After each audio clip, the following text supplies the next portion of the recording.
வணக்கம். மற்றொரு மக்கள் சேவை நிகழ்ச்சியில் உங்கள் அனைவரையும் சந்திப்பதில் மிக்க மகிழ்ச்சி அடைகின்றோம். இன்றைய மக்கள் சேவை நிகழ்ச்சியை பொறுத்த வரைக்கும் மிக முக்கியமான ஒரு விடயம் சம்பந்தமாக பேசுவதற்கும் அந்த பிரச்சனையிலிருந்து மக்களை எவ்வாறு விழிப்புணர்வு ஊட்டுவது சம்பந்தமாகவும் இன்றைய மக்கள் சேவை நிகழ்ச்சி நாங்கள் பேசுவதற்கு தயாராக இருக்கின்றோம். குறிப்பாக மனிதனை பொறுத்த வரைக்கும் ஒரு சமூக விலங்கு என்று சொல்வார்கள். எனவே இந்த சமூகத்தில் வாழ தலைப்படக்கூடிய நாங்கள் ஒரு காலத்தில் பண்டமாட்டு பொருளாதார முறையின் கீழ் எங்களுக்கு தேவையான ஒரு பொருளை எங்கள்கிட்ட இருக்கிறத ஒருத்தர்கிட்ட கொடுத்துட்டு மற்றவர்கிட்ட இருக்கிற எங்களுக்கு தேவையான பொருளை மாற்றி வாங்கிக் கொள்வோம். ஆனால் தற்காலத்தை பொறுத்த வரைக்கும் அப்படியான ஒரு நிலையே கிடையாது. பண்ற மாற்றம் என்று கேட்டால் நிச்சயமாக அப்படி என்றால் என்ன என்று கேட்பார்கள். அந்த அளவுக்கு காலம் மாறிவிட்டது. எனவே எங்களுக்கு ஏதாவது ஒரு பொருள் தேவையாக இருந்தால் உடனே நாங்கள் காசு கொடுத்து அந்த பொருளை கடையிலிருந்தோ இல்லை எங்கிருந்து கிடைக்குமோ அங்கிருந்து பெற்றுக்கொள்வோம். இல்லை சில வெளிநாட்டிலிருந்து கூட சில பொருட்களை தெரிவித்துக் கொள்வோம் இந்த காசு இருப்பதன் நிமித்தம். ஆனாலும் கூட நாங்கள் வாங்கக்கூடிய எந்த ஒரு பொருளாக இருந்தாலும் அந்த பொருளினுடைய தரமும் சரி, இல்லை சொன்னால் அந்த காலாவதி தகுதியும் சரி, எந்த நிறுவனத்தால் உற்பத்தி செய்யப்பட்டது, இல்லை சொன்னால் அதில் இருக்கக்கூடிய கூறுகள் மூலக்கூறுகள் என்ன சொல்லி நிறைய விடயங்கள் நிறைய பேருக்கு தெரியாமல் இருக்கும். எனவே அப்படியான அந்த விடயங்களை தெரிந்து கொண்டு ஒரு பொருளை வாங்கினால் நிச்சயமாக அந்த பொருளிலிருந்து முக்கியமாக நிறைய பலாபலன்களை ஒவ்வொரு நுகர்வோரும் பெற்றுக்கொள்ளக்கூடியதாக இருக்கும். எனவே தான் சொல்லுவார்கள், நுகர்வோருக்கு இருக்கக்கூடிய பாதுகாப்பு சட்டம் அதிகாரம் என்ற வகையில் ஒரு பொருளை கொள்வனவு செய்யக்கூடியவருக்கு இருக்கக்கூடிய விடயங்கள் தான் அவர்களுடைய பாதுகாப்பாக இருக்கலாம். அவருக்கென்று அரசாங்கத்தால் போடப்பட்ட சட்டங்களாக கிடைக்கலாம். இல்லை என்று சொன்னால் அந்த பொருள் குறித்து நிறைய விடயங்களை தெரிந்து கொள்வதற்கு அவருக்கு இருக்கக்கூடிய உரிமைகள் என்பதாகத்தான் ஒரு பொருள் குறித்து நிறைய விடயங்கள் எங்களால் சொல்லக்கூடியதாக இருக்கும். அதே நேரத்தில் ஒரு நுகர்வாளனுக்கும் இருக்கக்கூடிய அதிகாரமாக காணப்படுகின்றது. எனவே சில பொருட்களை பொறுத்த வரைக்கும் சில மக்களுக்கும் சரி, பொதுமக்களுக்கும் ஒரு தனிநபருக்கும் தெரியாமல் இருக்கலாம். எனவே அப்படியான விடயங்களை தெரிந்து கொள்வதற்காக தான் இன்றைய மக்கள் சேவை நிகழ்ச்சியை நாங்கள் விசேடமாக வடிவமைத்திருக்கின்றோம். அதற்காக அதனோடு சம்பந்தப்பட்ட ஒரு சிறப்பு அதிதியையும் கூட இன்றைய மக்கள் சேவை நிகழ்ச்சிக்காக நாங்கள் அழைத்து வந்திருக்கின்றோம். எனவே இவர் யார் என்று கேட்டோமாக இருந்தால் கைத்தொழில் வணிக நீண்டகால இடப்பெயர்வுக்குள்ளான மக்களின் மீள்குடியேற்றம் மற்றும் கூட்டுறவு அமைச்சின் கீழ் இயங்கக்கூடிய நுகர்வோர் பாதுகாப்பு அதிகார சபையினுடைய பணிப்பாளர் நாயகம் திரு MSM ஃபௌசர் எங்களோடு இணைந்திருக்கின்றார். வணக்கம் சார். வணக்கம். முதலில் நான் நன்றியை தெரிவித்துக் கொள்கிறேன் வசந்தம் டிவிக்கு. என்ன சொன்னால், நுகர்வோர் அதிகார சபையினால் நுகர்வோர்களை பாதுகாப்பது அல்லது பாவனையாளர்களை பாதுகாப்பது பல வேலை திட்டங்கள் சட்ட ரீதியாக செய்து கொண்டிருந்தாலும் நுகர்வோர் அதிகார சபையை பொதுவாக மக்களும் ஊடகங்களும் காண்பது சுற்றுவளைப்புகளை மேற்கொண்டு வழக்குகளை தாக்கல் செய்து அபராத பணங்களை சேர்த்துக்கொள்வது, இப்படி ஒரு அதில் ஒரு பகுதியை தான் காண்கிறாங்க. ஆனால் அதை விட ஒரு பரவலான நாடலா வேலையில் நுகர்வோரை பாதுகாப்பது, பாவனையாளர்களை பாதுகாப்பதற்கான பல வேலை திட்டங்களை நாங்கள் செய்து கொண்டிருக்கிறோம். இது இந்த அதிகார சபை அப்படி கொஞ்சம் ஒரு பகுதியை ஒரு வேலைத்திட்டை மட்டும் காண்பது என்னன்னு சொன்னால், ஒரே ஒரு வேலைத்திட்டை மட்டும் காண்பது என்னன்னு சொன்னால் விழிப்புணர்வு போதாத தன்மையாக இருக்கலாம். அதனால் விழிப்புணர்வு தேர்வுன்ற ஒரு தூரநோக்கோடு பார்க்கும்போது எங்களுக்கு ஊடகங்களுடைய ஒத்தாசை ரொம்ப தேவையாக இருக்கும். இது நீங்கள் செய்யக்கூடிய ஒரு மக்கள் சேவை. உங்களோட ப்ரோக்ராம்ட பேரே மக்கள் சேவைன்னு வச்சுருக்கீங்க. நான் இந்த மக்கள் சேவை கட்டாயம் நுகர்வோர் அதிகார சபைக்கும் ஊடக தேவைப்படுகிறது. ஏன்னு சொன்னால் விழிப்புணர்வுன்றது ரொம்ப முக்கியம். அந்த வகையில் நான் முதல்ல நன்றியை தெரிவித்துக் கொள்கிறேன். இப்படி ஒரு நிகழ்ச்சியை எங்களை அழைத்ததுக்கு விசேஷமாக மக்கள் சார்பில், அதாவது பாவனையாளர் சார்பில் நான் நன்றியை தெரிவித்துக் கொள்கிறேன். அதே நேரத்தில் முதலாவது நான் உங்களிடம் சொல்ல வேண்டிய ஒரு முக்கிய காரணம் இருக்குது தினேஷ். நான் சிங்கள மொழியில் கல்வி கற்றவர்ன்றதுனால வீட்டில் கதைச்ச தமிழ் தான். ஸோ தமிழில் ஏதாவது குறைபாடுகள் இருந்தேன்னு சொன்னால் பீவஸுக்கும் அவங்களுக்கும் சரி சார். இப்போ நுகர்வோர் அதிகார சபை அப்படின்ற ஒரு சபை நீண்ட காலமாக இலங்கையில் இயங்கி கொண்டு வரக்கூடிய ஒரு பொறுப்பு வாய்ந்த அரசு நிறுவனமாக காணப்படுது. எனவே இதனுடைய செயற்பாடுகள் குறிப்பாக நுகர்வோருக்கு என்ன ரீதியிலான செயற்பாடுகளை உங்களுடைய நிறுவனம் வழங்கி வருகின்றது? நுகர்வோர் அதிகார சபை என்கிறது ஒரு 2003 9வது ஆக்ட் நம்பர் 9 என்ற சட்டம் மூலமாக உருவாக்கப்பட்டது. 2003 இன்று வரைக்கும் இயங்கி கொண்டிருக்கிறது. அதுக்கு முதல்ல இருந்த பல அரச நிறுவனங்களை ஒன்றாக இணைத்து மேற்கொள்ளப்பட்ட ஒரு முயற்சி. இதில் நுகர்வோர்களை பாதுகாப்பது, அதில் பாவனையாளர்களை பாதுகாப்பது.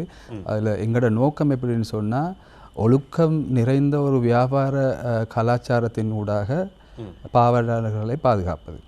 அப்போ நாங்கள் கடைசியில் எங்களோட நோக்கத்திலே எங்கே வர்றோம்னு சொன்னால், ஒழுக்கம் நிறைந்த வியாபார கலாச்சாரம். அப்போ வியாபாரிகளையும் சேர்த்து தான் நம்ம கொண்டு வருவோம். அப்போ எங்களோட இதில் வந்து பாவனையாளர்களுக்கு சரியான பொருட்கள் சரியான குவாலிட்டியோட சரியான விலைக்கு சரியான இடத்துல சரியான நேரத்தில் கிடைக்கின்றது தான் முக்கிய நோக்கம். அந்த பொருட்களை விசேஷமாக உணவுப் பொருட்களை மருந்து வகைகளோ ஏனைய பொருட்கள் பாவிக்கும் போது அது பாவனையாளர்களுக்கு எந்தவித தீங்குகளும் ஏற்படாமல் அது சுகாதார ரீதியாக இருக்கலாம், உடல் ரீதியாக இருக்கலாம், எந்த வகையிலும் எந்த தீங்கும் ஏற்படாத வகையில் இந்த நுகர்வோர்களுக்கான தேவையான பொருட்களையும் சேவைகளையும் வழங்கப்பட வேண்டும் என்பதையும் அதை உறுதிப்படுத்துவது தான் எங்களோட முக்கிய பணியாக இருக்குது சுருக்கமாக சொல்ல போனால். அதே நேரம் வியாபாரிகள் அதாவது காம்படிஷன் ப்ரமோஷன் வியாபாரங்களுக்கு இடையிலே இருக்கக்கூடிய இந்த போட்டியும் கூட ஒரு நல்ல நிலையில் அல்லது ஒழுக்கம் நிறைந்த ஒரு போட்டி தன்மையாக இருப்பதையும் உறுதிப்படுத்துவதையும் எங்களோட ஒரு கடமை ஒரு பகுதியாக இருக்கிறது. ஆகவே நுகர்வோர்களை பாதுகாப்பது வியாபாரிகளை சம்பூர்ணமாக ஒழித்து கட்டிவிட்டு நுகர்வோர்களை பாதுகாப்பது என்பது அப்படி ஒரு விஷயம் இங்கே இல்லை. என்று சொன்னால் அப்படி ஒரு நடவடிக்கையில் நாம் போனோம்னு சொன்னால் கடைசியில் நுகர்வோர்கள் அல்லது பாவனையாளர்களுக்கு இல்லைன்னு சொன்னால் பொதுமக்களுக்கு தனக்கான பொருட்களின் சேவைகளையும் பெற்றுக்கொள்றதுக்கு எந்தவித வியாபாரியோ நிறுவனங்களும் இல்லாத ஒரு நிலைமை வந்துடும். அதனால் எங்களுக்கு இது ரெண்டுக்கும் இடையில் ஒரு சமநிலை பேண வேண்டிய ஒரு நிலைமை இருக்குது. ஆனால் நாங்கள் எங்களோட கடமை வந்து நுகர்வோர்களை பாதுகாப்பது. சொல்வார்கள் business is a trick and technique என்று சொல்வார்கள். அதாவது வியாபார யுக்தி தந்திரம் என்று சொல்வார்கள். ஆனாலும் கூட இந்த வியாபார தந்திரத்தை பொறுத்த வரைக்கும் பார்த்திங்கன்னா சில பேர் வந்து அதிலேயே அதிகமான துஷ்பிரயோகங்களை வந்து மேற்கொள்றதை நாங்கள் அவதானிக்கலாம். குறிப்பாக அதை நிறை போடும் பொழுது வெயிட் போடும் பொழுது ஒரு தராசில் ஏதோ மாற்றங்களை செய்து வந்து அதை நிறைய வந்து குறைச்சிடலாம். எனவே இப்படியான சூழ்நிலைகளும் பொழுதும் கூட உங்களுடைய நிறுவனம் வந்து செயற்படுமா? இதற்கு எதிராக வந்து உங்களால் வந்து அவர்களை வந்து விசாரணைப்படுத்த முடியுமா? நீங்கள் அரசாங்கத்தை எடுத்துக்கொண்டீங்கன்னு சொன்னால் நுகர்வோர்களை இல்லை சட்ட ஒடுக்க நிலைகளை பாதுகாக்கிறதுக்கு பலவிதமான நிறுவனங்கள் உருவாக்கப்பட்டது. அதாவது வேஷன் மெஷர்மெண்ட்ஸ்னு வேறு ஒன்றைக்கு இவங்க வந்து இந்த நிறுவனங்களை பற்றி பார்ப்பாங்க. ஆனால் எங்களுக்கு அது அந்த புகார்கள் கிடைக்கும்னு சொன்னால் உடனடியாக நாங்கள் அதை பற்றி சில இன்வெஸ்டிகேஷனை பண்ணி அதை நாங்கள் அந்த உரிய நிறுவனத்துக்கு நாங்கள் அறிவிப்போம் தேவையான சட்ட நடவடிக்கைகளை மேற்கொண்டு நடவடிக்கைகள் எடுப்பதுக்கு. எங்களோட நேரடியான கண்காணிப்பு கீழே வரக்கூடியது என்னன்னு சொன்னால் குறிக்கப்பட்ட விலைக்கு சரியான அந்த பொருளை விற்பது, பொருட்கள் சில அத்தியாவசிய தேவையான பொருட்களை வந்து ஒரு ஷார்ட்டேஜ் ஏற்படுத்துறதுக்கு அந்த பொருட்கள் ஒரு குறைவு சந்தையில் இருக்குதுன்னு சொல்லி ஒரு பதட்ட நிலையை ஏற்படுத்துவதற்காக மறைத்து வைத்தல் அல்லது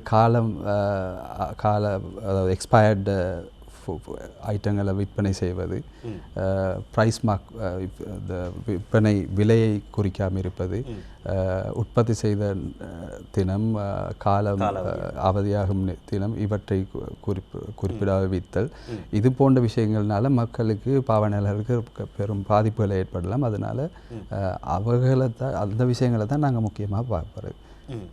இந்த பொருட்கள் எனும் பொழுது எல்லா நாடுகளிலிருந்தும் வரக்கூடியதாக இருக்கும். இப்போ ஏதோ ஒரு பாவனையாளருக்கு ஒரு பொருள் தேவையாக இருந்தால் இலங்கையில் மாத்திரம் அந்த பொருள் வந்து கிடைக்கப்பெறாது, வெளிநாடுகளிலிருந்தும் கிடைக்கப்பெறலாம்.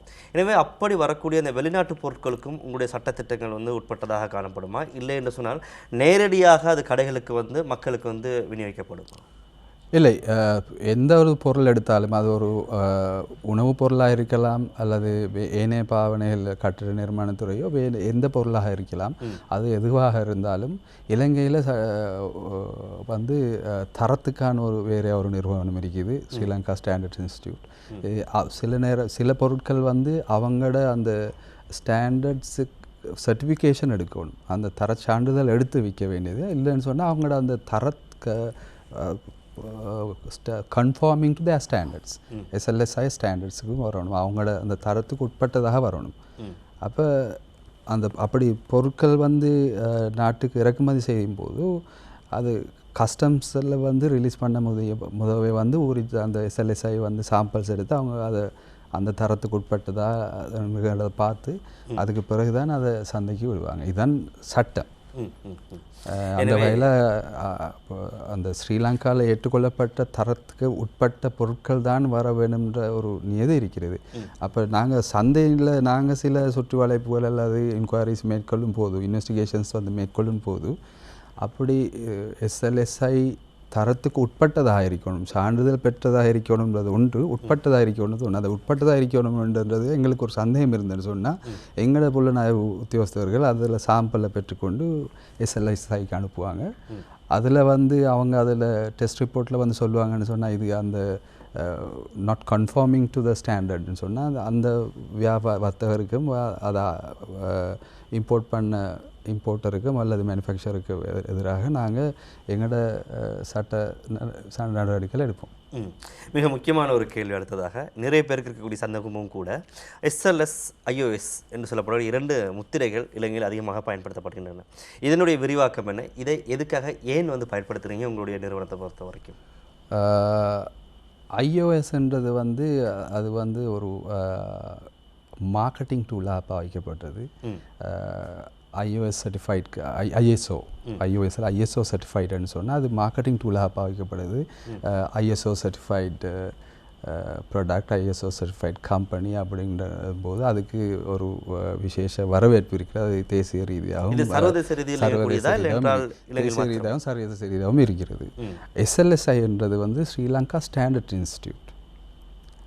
அது அது ப்ரோசஸை குறிக்கும். இது ஒரு தர சான்றிதழை குறிக்கும். அதை பற்றி ரொம்ப நிறைய பேசக்கூடியதுக்கு இது சந்தர்ப்பம் இல்லை, அதுக்கு தயாரான நிலைமையில் நான் வரோம்னு நீங்கள் கேட்டதுக்காக சொல்கிறேன். அப்போ அந்த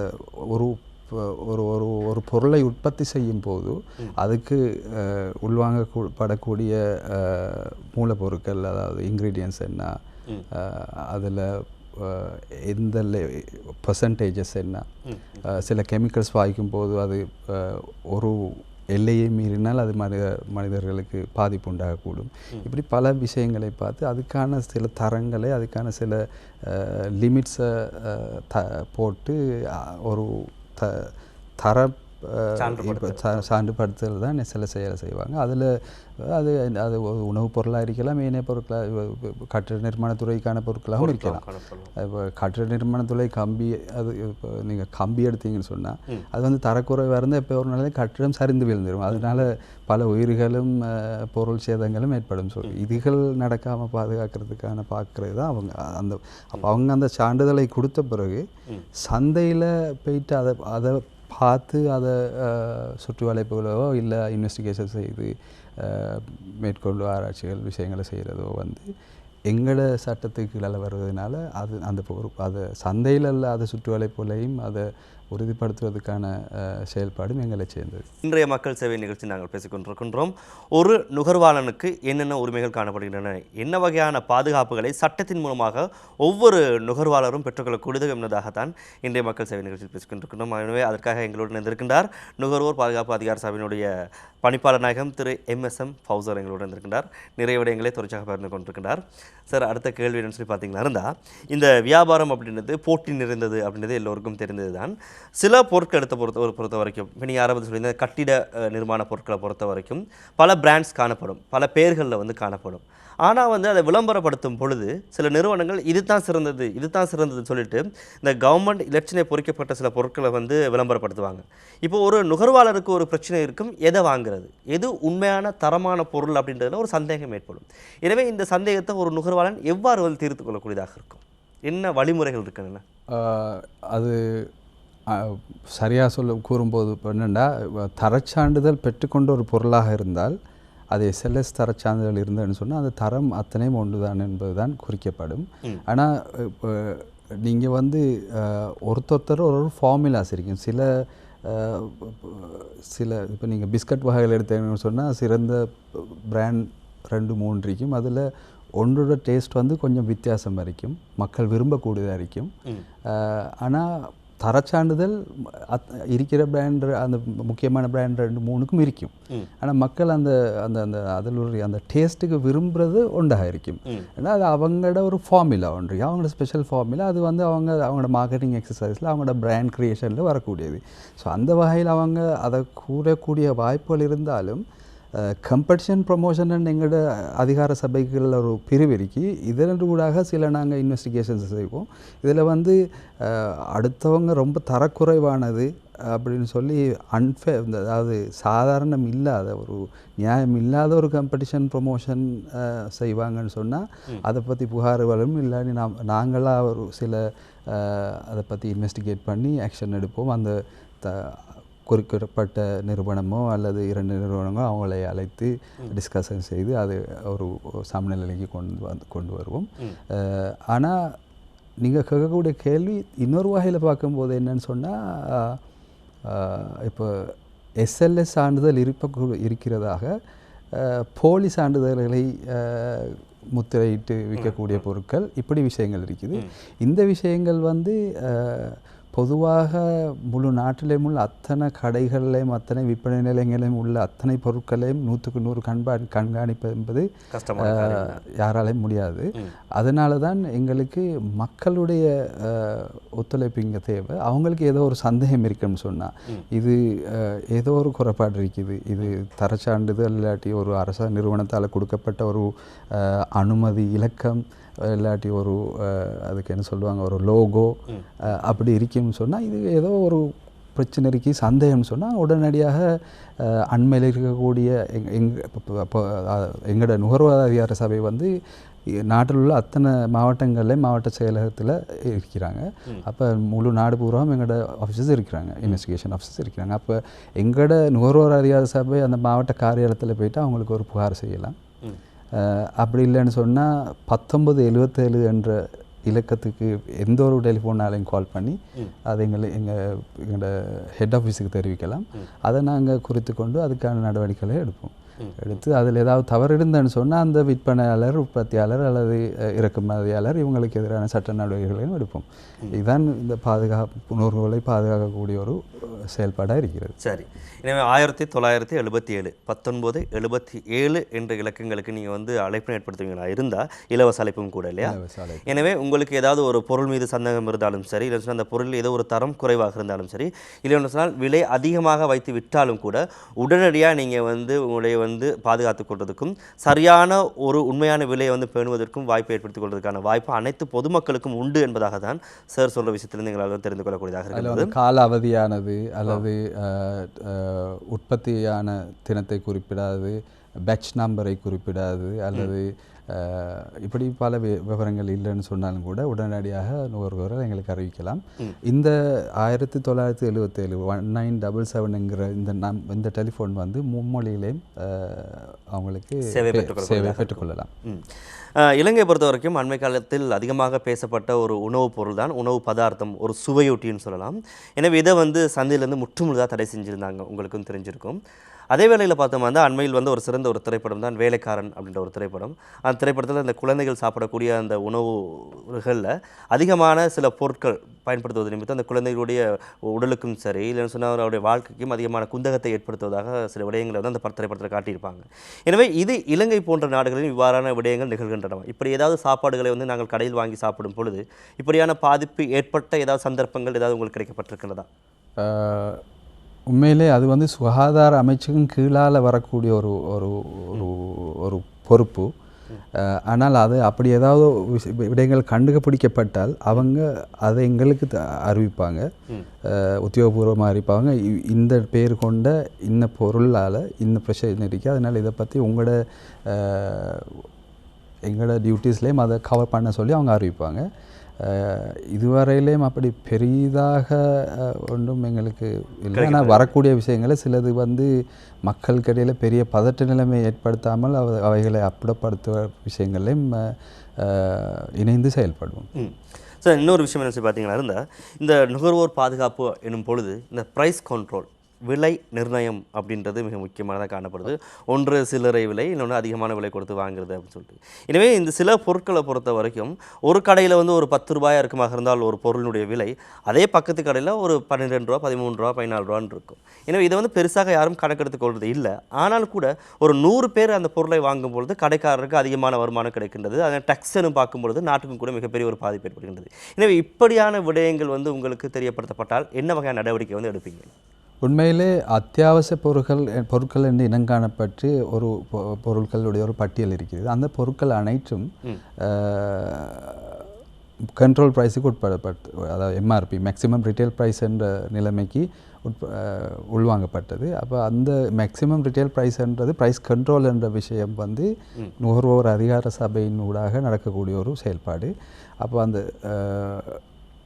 அந்த பொருட்கள் விற்பனை செய்வர்கள், அதாவது உற்பத்தி செய்வர்கள் இல்லாட்டி இறக்குமதி செய்து விநியோகிப்பவர்கள், இவங்களுக்கு ஒரு விலை மாற்றம் தேவைன்னு சொன்னால் அவங்க அந்த விலை மாற்றத்துக்கான விண்ணப்பத்தை எங்களிடம் தர வேண்டும். அதை நாங்கள் சரிபட பார்த்து ஒரு செயல்பாடு ஊடாக போய் கடைசி கட்டமாக ஒரு ப்ரைஸிங் இன்குவாரி வைப்போம். அந்த ப்ரைஸிங் இன்குவாரின்னு வரும்போது எங்களோட ப்ரைஸிங் கமிட்டி ஒன்று இருக்குது. அந்த கமிட்டியும்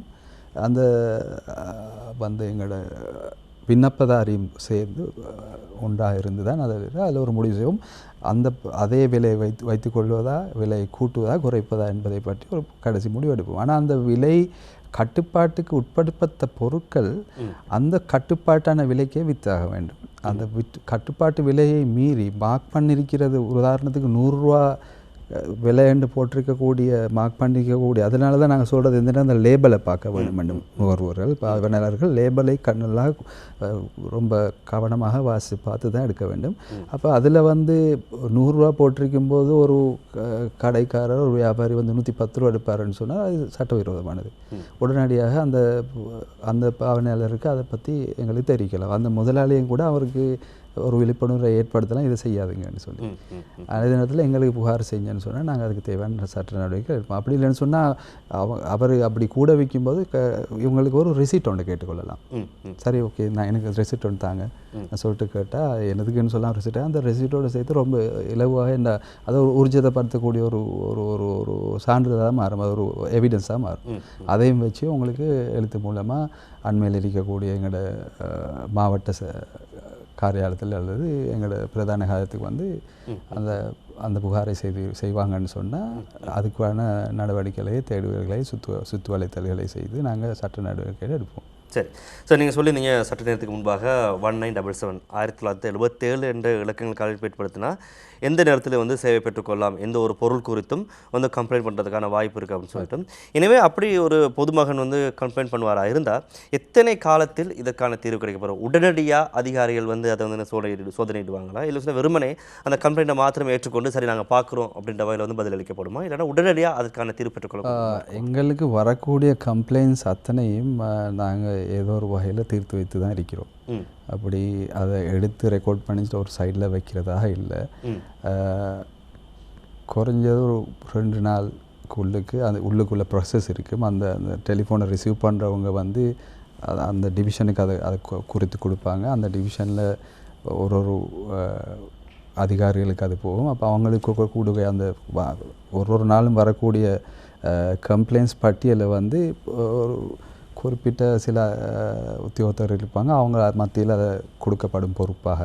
அப்போ அவங்க அதை அன்றைய நாள் எது செய்தாங்க, அது எப்போ கிடச்சிச்சு, எப்போ அதுக்கான நடவடிக்கை எடுக்கப்பட்டுச்சு, என்ன மாதிரி நடவடிக்கைகள் எடுக்கப்பட்டுச்சு, கடைசியான தீர்வு என்னன்றதை ஒரு ரிப்போர்ட் எங்களுக்கு தர வேண்டிய இருக்குது. அந்த அந்த அந்த அந்த டிவிஷனில் உள்ள இன்சார்ஜ் எங்களுக்கு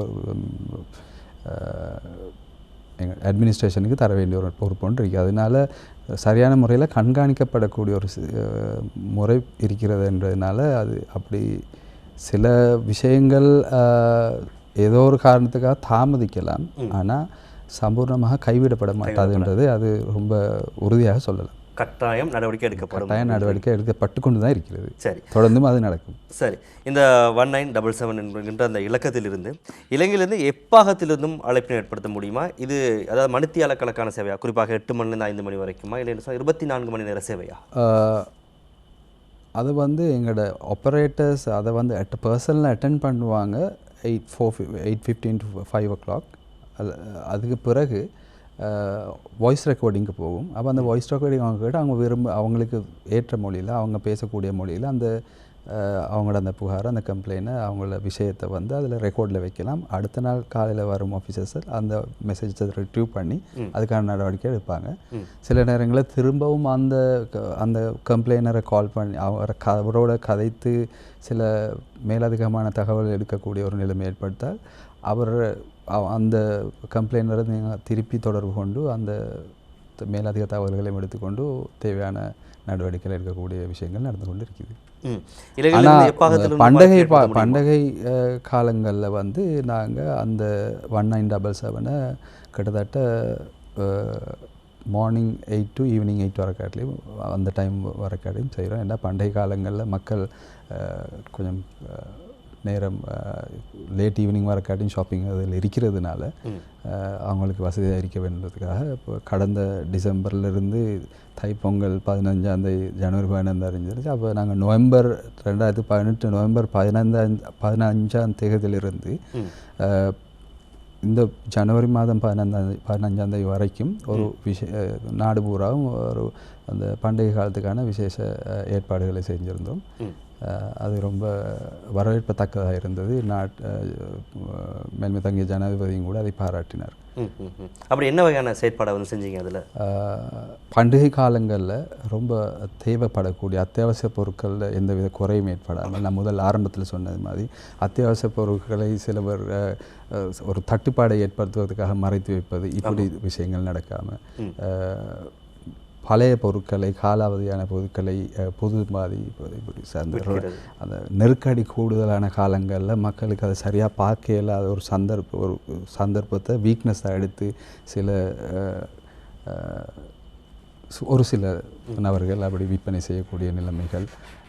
மற்றது இன்னொரு வகையில் எடுத்திங்கன்னு சொன்னால் பண்டிகை காலங்களில் இந்த அதாவது ரெடிமேட் கார்மெண்ட்ஸ் அதாவது துணி வகைகளுக்கான தேவைகள் கூட அப்போ அந்த துணி வகைகள் விற்கக்கூடிய ஃபேஷன் ஸ்டோர்ஸ் அது இப்படி அத்தனைங்களை முக்கியமான இடங்களை நாடு பூராவும் நாங்கள் விசேஷமாக எங்களோட ஃபீல்டில் இருக்கக்கூடிய இன்வெஸ்டிகேஷன் ஆஃபீஸர்ஸுக்கு லீவு சனி ஞாயிறுலேயும் வேலை செய்வது, லீவு நாடுகள்லேயும் அவங்களுக்கு கடமை புரியுமாறு வேண்டுகிறது. அதான் விசேஷ நடவடிக்கையாக செஞ்சோம். அதில் நாங்கள் முக்கியமாக கூற வேண்டிய ஒரு விஷயம் என்னென்னு சொன்னால், கடந்த காலங்களில் ஒரு அரசியல் நெருக்கடி சூழ்நிலை இருந்தாலும் வழமையாக பண்டிகை காலங்களில் விலை அதிகம் விற்கக்கூடியது அல்லது சில குறிப்பிட்ட அத்தியாவசிய பொருட்களில் தட்டுப்பாடு, இப்படி பல பிரச்சனைகளுக்கு நாடு முகம் கொடுத்துருக்குது.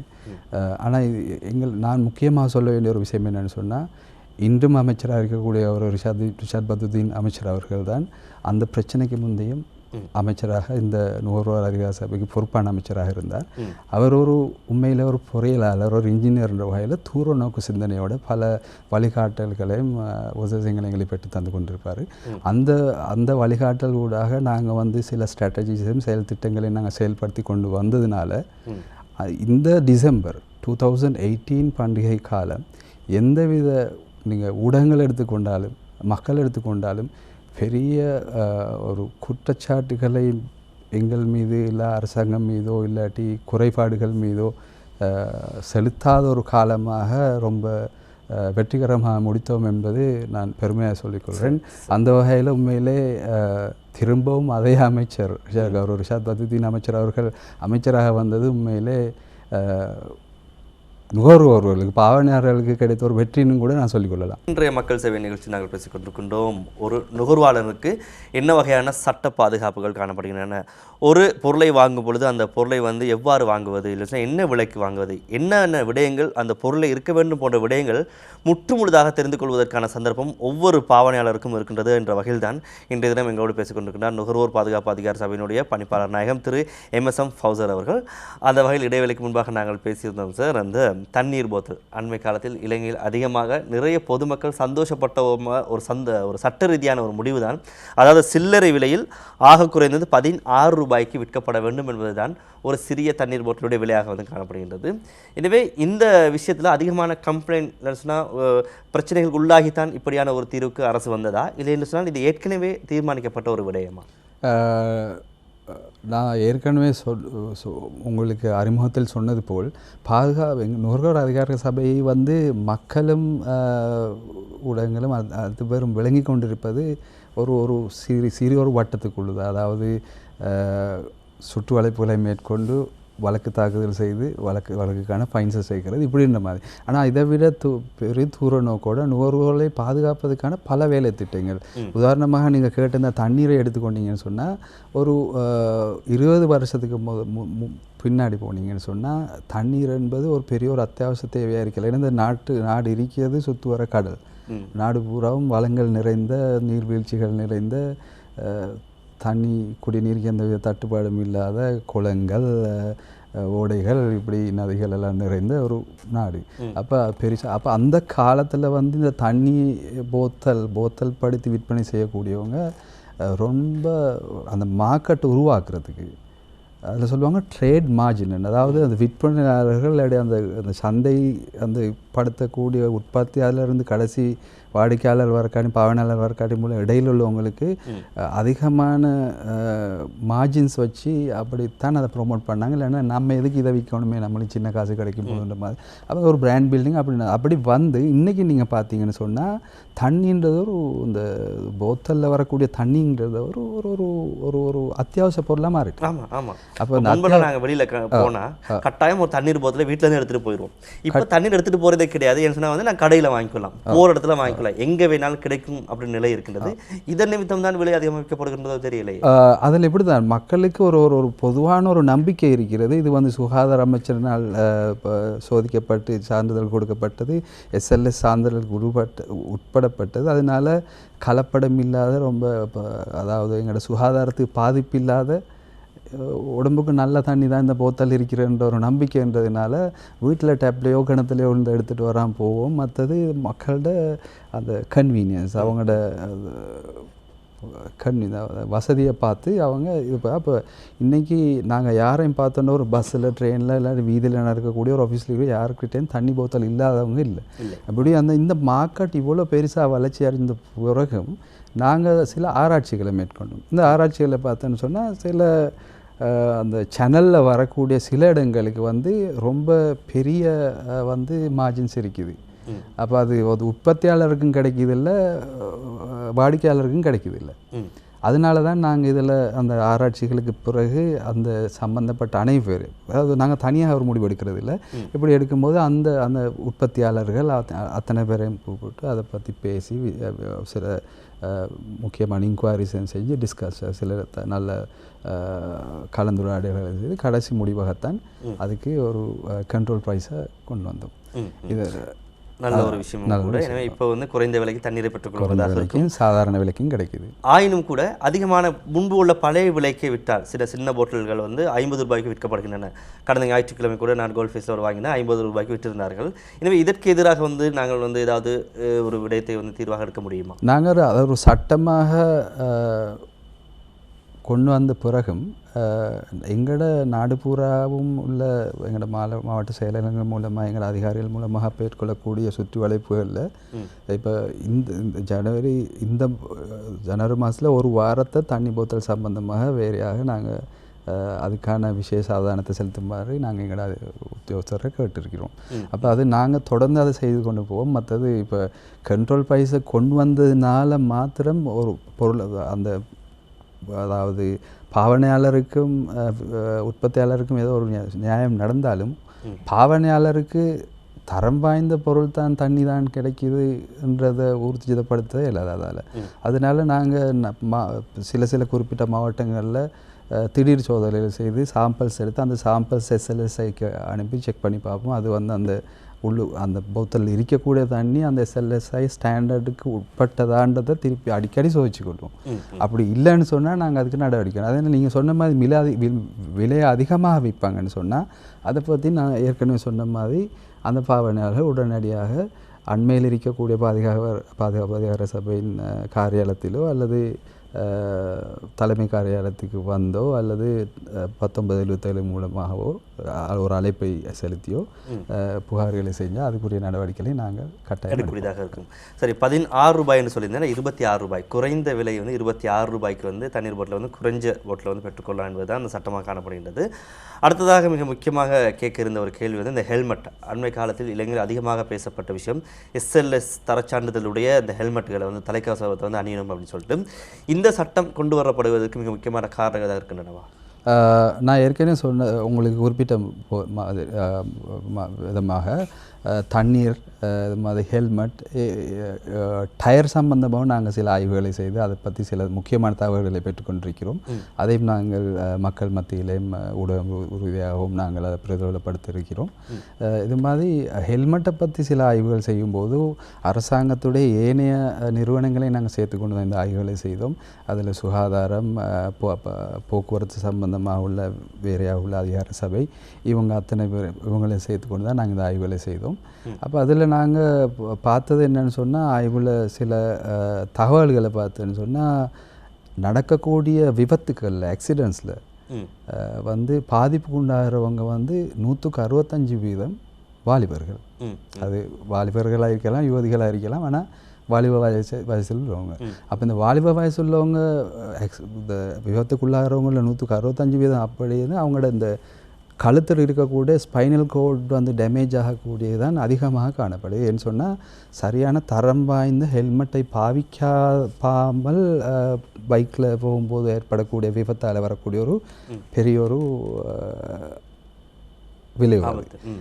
அப்போ இப்படி ஒரு நாங்கள் ஒரு பொறுப்பான ஒரு மக்கள் சேவைக்கான ஒரு அதிகார சபை என்ற வகையில் நாட்டில் எதிர்காலம்தான் வாலிபர்கள் என்பது. அது நாளைக்கு வரக்கூடிய ஒரு பிரசிடென்டாக இருக்கலாம், ஒரு சீஃப் ஜட்ஜாக இருக்கலாம், ஒரு யாராக இருந்தாலும் ஒரு ஒரு ஒரு ஒரு குடிமகன், ஒரு குடிமகளுடைய எதிர்காலம் வீணாக போகக்கூடாது. நாட்டுக்கு அவரால் கிடைக்கக்கூடிய விஷயங்கள் இருக்குது. அப்போ இதுவும் ஒரு நாட்டையும் பாவனையாளர்களையும் பாதுகாக்கக்கூடிய ஒரு பொறுப்புன்ற வகையில் அந்த ஆய்வுகளை மேற்கொண்டு அதில் ஒரு முடிவாகத்தான் SLS தரச்சான்றிதழ் அற்ற ஹெல்மெட்டுகளை இலங்கை சந்தையில் விற்பனை செய்ய முடியாது, யாரும் பாவிக்க முடியாது, இறக்குமதி செய்ய முடியாது என்ற சட்டத்தை கொண்டு வந்திருக்கிறோம். அப்படி இப்போ தண்ணி போத்தல்ல மாதிரி இது ஹெல்மெட்லேயும் இடைக்கிட சிலவங்க வந்து அந்த சட்டத்துக்கு சட்டத்தை மீறி சில இம்போர்ட்ஸும் சில மார்க்கெட்டிங்கும் செய்வாங்க. அப்படி ஆட்களுக்கு எதிராக நாங்கள் தொடர்ந்து நடவடிக்கை எடுத்துக்கொண்டு இருக்கிறோம். எனவே இப்படியான அந்த சட்டவிரோதமான உற்பத்திகள் மேற்கொள்ளப்படும் பொழுது கட்டாயம் அதை தடுக்க வேண்டிய பாரிய பொறுப்பு உங்களுடைய நிறுவனத்துக்கு வந்து காணப்படுகின்றது.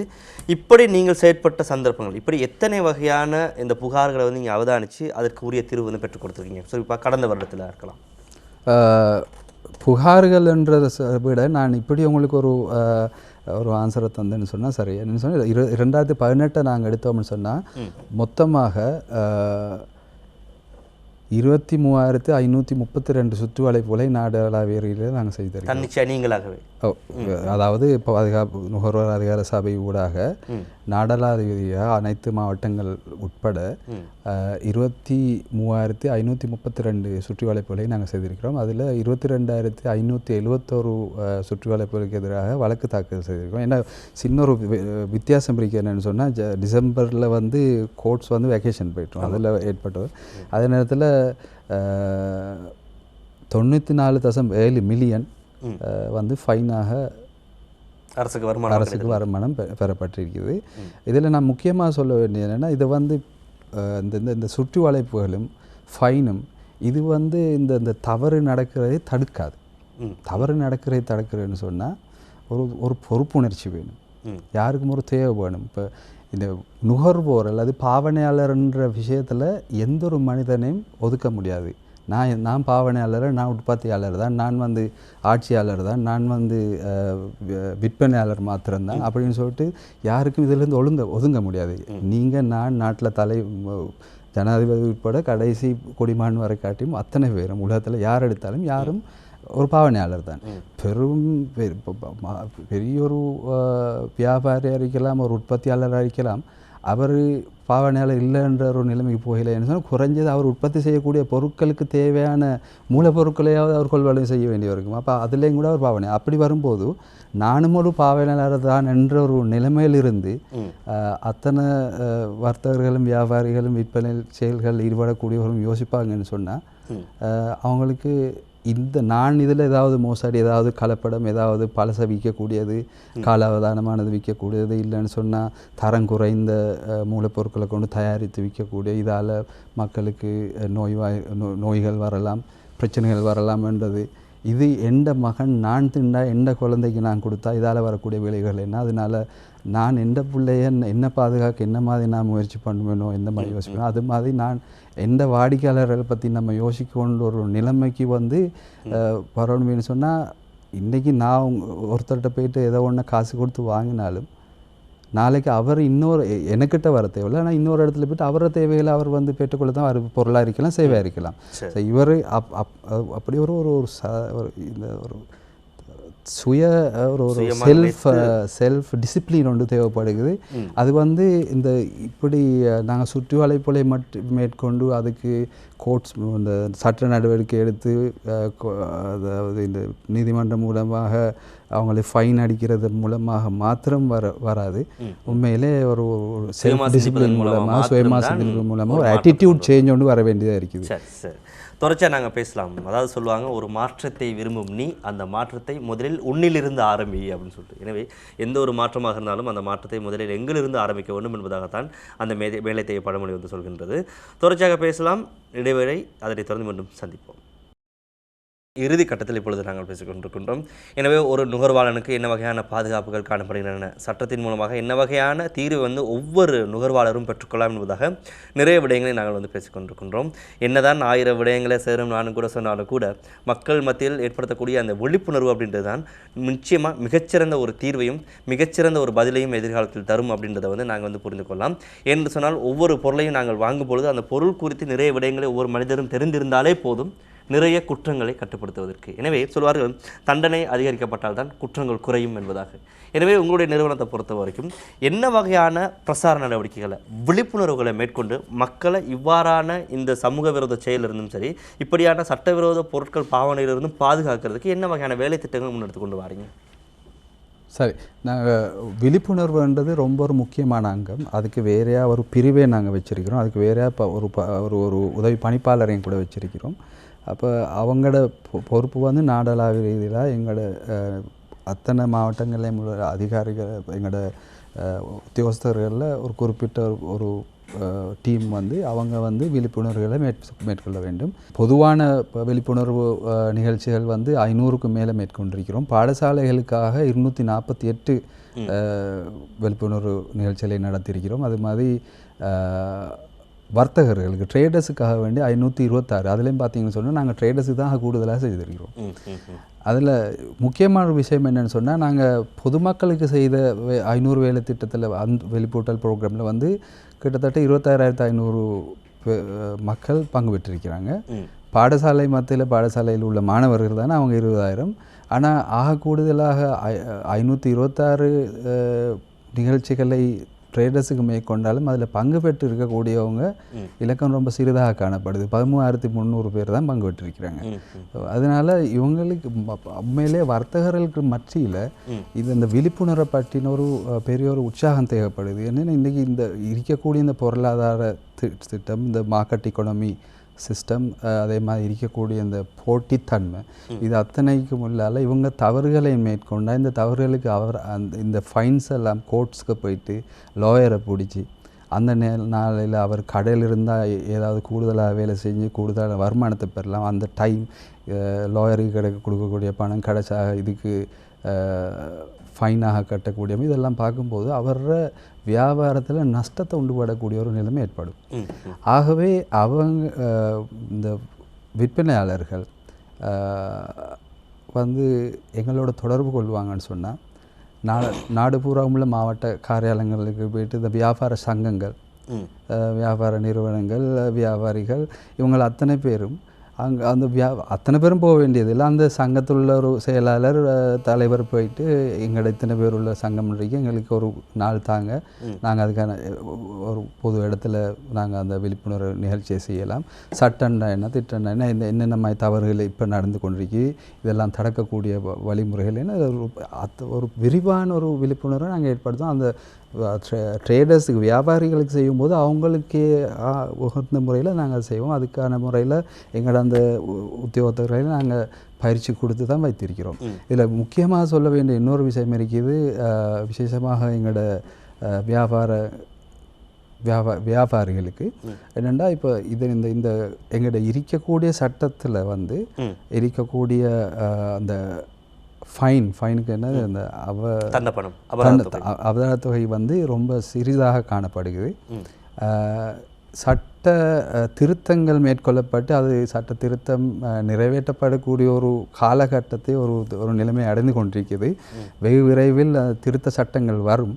அது வரும்போது இந்த தண்ட பணம் வந்து ரொம்ப பல மடங்கு அதிகரிக்கப்பட்டு வரக்கூடிய ஒரு நிலைமை தான் இருக்குது. இதில் சொல்ல வரக்கூடிய விஷயம் அல்லது இதில் நாங்கள் குறிக்கக்கூடிய விஷயம் என்னென்னு சொன்னால், அதிகமான பணத்தை வந்து இதாக இந்த ஃபைனாக எடுத்து உங்களை கஷ்டத்தில் போடுறதோ அல்லது அரசாங்கத்துக்கு அதிகமாக பணம் சேகரிக்கிறதோ இல்லை நோக்கம்.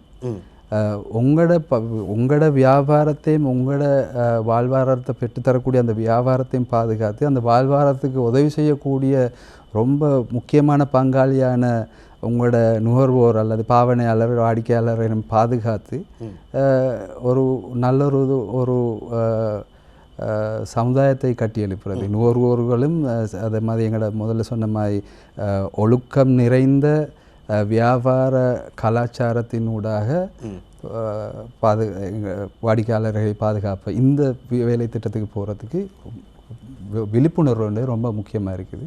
அதனால் நுகர்வோர் அதிகார சபையால் மாத்திரம் தனியாக விழிப்புணர்வு என்பது நாங்கள் கிட்டத்தட்ட 1500 கிட்ட வந்து நாங்கள் ப்ரோக்ராம் செஞ்சுருக்கிறோம் 2018.